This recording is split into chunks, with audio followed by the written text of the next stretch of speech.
में खत्म हो गई। अगर मुझे 1 लाख रुपए मिले तो उसी लोन का थोड़ा हिस्सा चुका दूंगी। इससे मेरी काफी मदद हो जाएगी। चलिए, बहुत बढ़िया।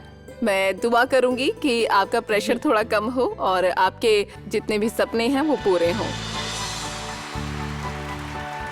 नेक्स्ट। नमस्ते दीदी, मैं सुदक्षिणा चैटर्जी। मैं बिराटी से आई हूँ। रविंद्र भारती यूनिवर्सिटी से मैंने कथक में ऑनर्स किया है और अच्छा। बच्चों को भी वहीं डांस सिखाती हूँ। क्या सिखाती हैं आप? बिराटी में ही, घर घर जाकर। मतलब घर घर ट्यूशन देती हैं आप? घर घर जाकर सिखाती हूँ। अच्छा, आपका सपना क्या है? मेरे पिताजी टैक्सी चलाते हैं और माँ हाउस वाइफ है। घर का खर्च चलाने के लिए पिताजी को अपनी टैक्सी बेचनी पड़ी और माँ का एक कंगन भी था, वो भी बेचना पड़ा। लेकिन इन सब के बावजूद भी मेरे पिताजी ने मेरा डांस नहीं बंद किया।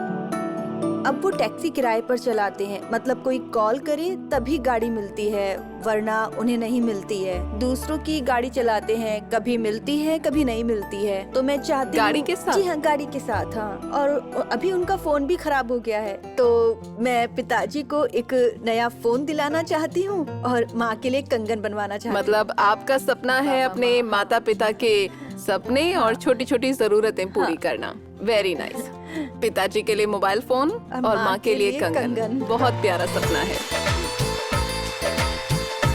अब भगवती। नमस्ते दीदी, मैं हूँ भगवती सरदार सरकार। मैं कैनिंग से 1 घंटे की दूरी पर एक छोटे से गांव हिदिया से आई हूँ। अच्छा, मेरे पिताजी लकड़ी का काम करते हैं। उन्होंने बहुत मुश्किलों से हमें बड़ा किया है। हम 4 भाई बहन हैं। मुझे अपने भाइयों से ज्यादा पढ़ाई करने का मौका मिला। पिताजी कहते थे तुझे ज्यादा पढ़ाना नहीं है, तेरी शादी करा दूंगा। लेकिन मेरी जिद थी कि मैं आगे पढ़ाई करूंगी। मैंने बीए किया है। एमए के लिए एडमिशन लेने ही वाली थी, लेकिन पिताजी ने कहा मेरे पास इतने पैसे नहीं है। एक साथ 10,000 रुपए चाहिए थे। मैं बहुत रोई। फिर पिताजी ने कहा ठीक है, लोन लेकर कुछ इंतजाम करता हूँ, और लोन लेकर मेरा एडमिशन कराया। मेरे गाँव में और मेरे पूरे परिवार में मैं पहली लड़की हूँ जिसने एमए किया। वाओ। बताइए, आप 1 लाख रुपए का क्या करेंगे भगवती? मेरा सपना है कि मैं किताबों की दुकान खोलूं। जब मैं कॉलेज में पढ़ती थी तो गांव से मुझे किताबें खरीदने के लिए 5 घंटे का सफर करना पड़ता था, जो कि बहुत मुश्किल होता था। मतलब किताबों की दुकान, ताकि गांव के बच्चों को आसानी से किताबें मिल सके। क्या बात है। जी हाँ, और हाँ, एक और सपना है मेरा। अगर दुकान ठीक ठाक चल पड़ी तो मैं एक वृद्धाश्रम खोलना चाहती हूँ।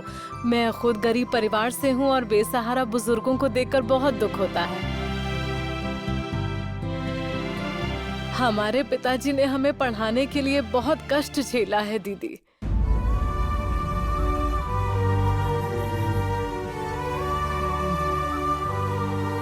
लेकिन उनका वो कष्ट आपने सार्थक किया है, उनका सपना पूरा किया है दीदी, आपने। किया तो है, पर फिर भी लगता है कि मैं उनके लिए कुछ कर नहीं पा रही। कुछ बड़ा करना है। आप नौकरी ढूंढ रही हैं जी अभी? हाँ, लेकिन मिल नहीं रही। इसी वजह से पिताजी के लिए कुछ